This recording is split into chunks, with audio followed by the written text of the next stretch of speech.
WNBC is the oldest continuously operating television station in the country.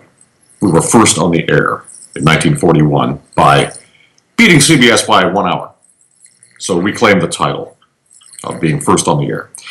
We've been on the air continuously ever since, coming up on 75 years now. I came on board in 1974. We did a program called News Center 4 then. It was the first attempt in New York, had a 2-hour local newscast, went from 5 to 7 o'clock.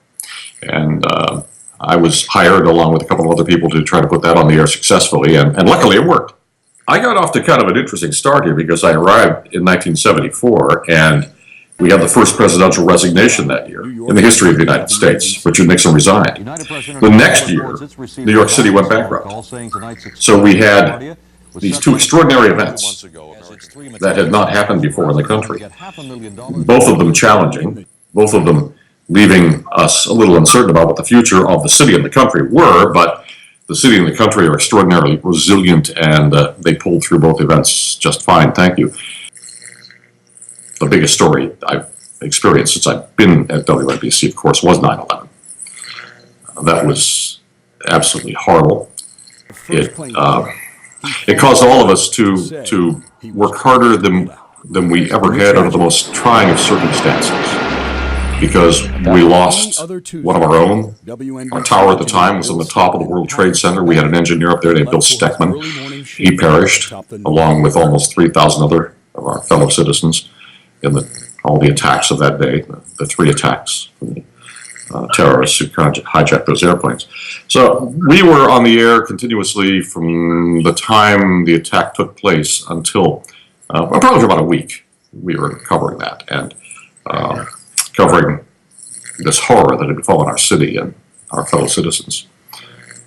That was by several orders of magnitude more difficult than anything else I had ever done, simply because it was complicated, the implications were enormous, and the emotional difficulty that we all had trying to stay focused in the face of disaster that befell our neighbors in our city was a pretty heavy load to carry. What we've seen over the years has been a steady technological evolution that has done 2 things for us. It's made what we do happen faster, and it's made what we do This is much better. WNBC TV. The capabilities we have now compared to then are extraordinary. When I arrived in 1974 to put the first 2-hour local newscast on the air on WNBC, it was a little more primitive then than it is now. We did things with film. We used 16mm color reversal film to gather the news, and that meant going out with film cameras. We had film magazines that would hold 400 feet of film, which was roughly, I think, about 12 minutes worth of film. They looked like Mickey Mouse ears. You've probably seen them. When digital came along, nonlinear editing, that was a huge leap, because it meant you could get into the middle of a story you'd already edited and make changes. You could do all kinds of effects to convey information in the story that were almost impossible, at the very least extremely difficult to do on a day of air story back in the old film days and the early videotape days.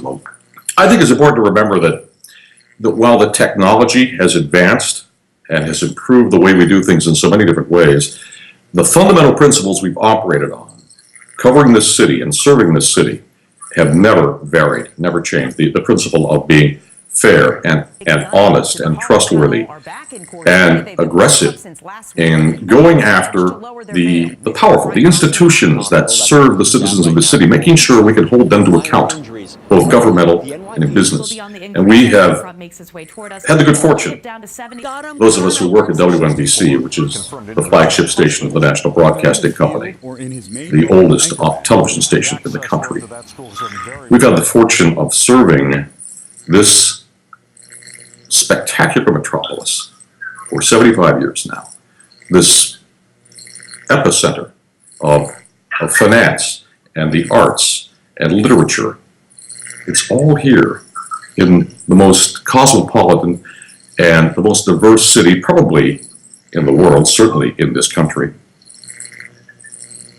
We have been privileged, all of us, to have worked in this television station. And I think when we sit around in the daily grind of dealing with all the minutiae that we deal with on a daily basis, sometimes that gets lost. The fact that we are where we are and working in such an extraordinary place that has such a long and storied history serving New York City.